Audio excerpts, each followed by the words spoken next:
कोमल मन कविता अपनी मम्मी सुनीता के साथ सुबह स्कूल जा रही थी। स्कूल पास ही में था, इसलिए माँ बेटी पैदल ही जा रही थी। रास्ते में कविता ने देखा एक छोटा सा बच्चा सड़क पर खेल रहा था। पास ही में उसकी माँ भीख मांग रही थी। कविता का मन था उसके साथ खेलने का। कविता ने अपनी मम्मी से कहा, मम्मी मुझे भी इसके साथ खेलना है। सुनीता जी ने कहा, बेटा नहीं, ये गंदे लोग हैं, देख वो ठीक से नहाया भी नहीं है। चल, स्कूल के लिए देर हो रही है। सुनीता कविता को लेकर आगे चल दी। कुछ देर जाने पर कविता ने पूछा, मम्मी वो इतना गंदा क्यों था? सुनीता जी ने कहा, बेटी वो भीख मांगने वाले गरीब लोग हैं, उनके पास ना घर है ना कोई नहाने की जगह है, यही पास में झुग्गी में रहते होंगे। बातें करते करते स्कूल आ गया। कविता को स्कूल छोड़कर सुनीता जी वापस घर आ गईं। इधर कविता अपनी क्लास में बैठी कुछ और ही सोच रही थी। वो बेचारा तो स्कूल भी नहीं जाता होगा। जब वह पढ़ेगा ही नहीं तो उसे भी भीख मांगनी पड़ेगी।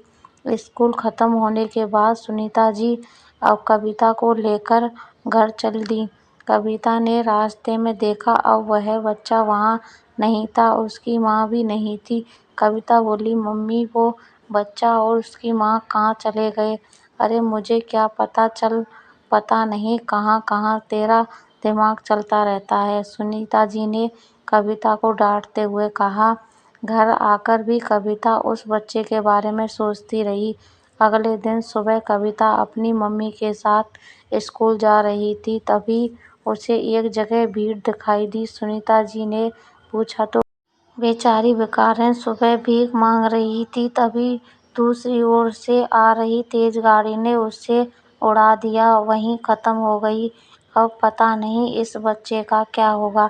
कविता ने देखा वही बच्चा अपनी माँ के पास बैठा रो रहा था। सुनीता जी और कविता आगे स्कूल के लिए चल दिए। कविता ने पूछा, मम्मी अब इस बच्चे का क्या होगा? सुनीता जी ने कहा, बेटा अभी पुलिस वाले आएंगे, उसे ले जाएंगे, बाद में उसे किसी अनाथ आश्रम में छोड़ देंगे। कविता को कुछ समझ नहीं आया। वह बहुत कुछ जानना चाह रही थी, लेकिन तभी स्कूल आ गया। दोपहर को स्कूल से आते समय कविता ने देखा वहाँ कोई नहीं था। घर आकर कविता ने खाना भी नहीं खाया। शाम को उसके पापा राकेश जी आए तो कविता ने कहा, पापा वह जिस लड़के के बारे में मैंने आपको कल बताया था, आज उसकी माँ मर गई। पापा क्या हम उसे अपने साथ नहीं रख सकते? वह बेचारा तो स्कूल भी नहीं जाता है। राकेश जी ने कहा, नहीं बेटा, ऐसा कैसे हो सकता है? हम उसे अपने साथ नहीं रख सकते। पता नहीं कौन है। कविता के मन पर उस बच्चे ने गहरी छाप छोड़ी थी। उसने खाना भी नहीं खाया। सुनीता जी और राकेश जी ने उसे समझाने की बहुत कोशिश की, लेकिन उसका मन उस बच्चे को अपने साथ रखने के लिए बेचैन था। रात के समय कविता को बुखार हो गया। उसका कोमल मन बहुत विचलित था। समाज को ऊंच नीच से बेखबर वह उस बच्चे के बारे में सोच रही थी। अगले दिन वह बहुत कमजोर लग रही थी। राकेश जी और कविता जी बहुत परेशान हो गए। डॉक्टर को दिखाया। डॉक्टर की दवा से बुखार तो उतर गया, लेकिन घर में हर समय चहकने वाली कविता अब किसी से बात नहीं कर रही थी। वह गुमसुम सी खिड़की के पास बैठी बाहर देखती रहती थी। राकेश जी ने सुनीता से बात की, ऐसा कब तक चलेगा? कविता बहुत कमजोर हो गई है। सुनीता जी ने कहा, मैं उसे बहुत समझाती हूँ, लेकिन वह एक ही बात कर रही है कि अब उसे बच्चे का क्या होगा। राकेश जी ने सुनीता से कहा, हम अपनी बच्ची की खुशी के लिए उस बच्चे को गोद ले सकते हैं क्या? सुनीता जी चुप रह गईं। उन्हें कुछ समझ नहीं आ रहा था। कुछ देर बाद उन्होंने कहा, यह बहुत बड़ी जिम्मेदारी है, हमें बहुत सोचना होगा।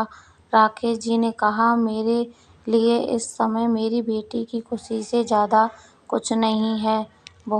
बहुत देर बात करने के बाद दोनों उस अनाथ बच्चे को गोद लेने के लिए तैयार हो गए। राकेश जी कविता के पास गए और बोले, बेटी, अगर तू मेरी एक बात माने तो हम उस बच्चे को अपने घर ला सकते हैं। कविता का चेहरा खुशी से चमकने लगा। वह बोली, हाँ पापा, मैं आपकी सारी बात मानूंगी, बस एक बार उसे घर ले आइए।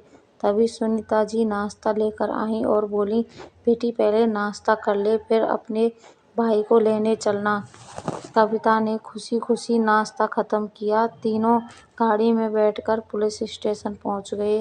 राकेश जी ने इंस्पेक्टर से बात कर अनाथ आश्रम का पता लिया और वहां पहुंच गए। अनाथ आश्रम से उन्होंने उस बच्चे को गोद ले लिया और उसे लेकर घर आ गए।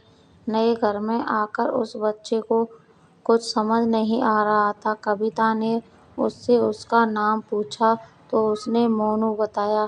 सुनीता जी ने उसे नहला धुलाकर अच्छे से तैयार कर दिया, उसे नए कपड़े पहना दिए। अब वह किसी राजकुमार से कम नहीं लग रहा था। कविता उसे अपने सारे खिलौने दिखा रही थी। कविता को खुश देखकर राकेश जी ने कहा, आज मुझे अपनी बेटी पर गर्व महसूस हो रहा है, वरना लोग ऐसे बच्चों को देखकर मुँह बनाते हैं और अलग हो जाते हैं। इस तरह एक अनाथ बच्चे को एक घर मिल गया और माता पिता भी।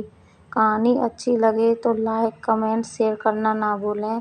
चैनल को सब्सक्राइब नहीं किया है तो चैनल को सब्सक्राइब कर लें। धन्यवाद।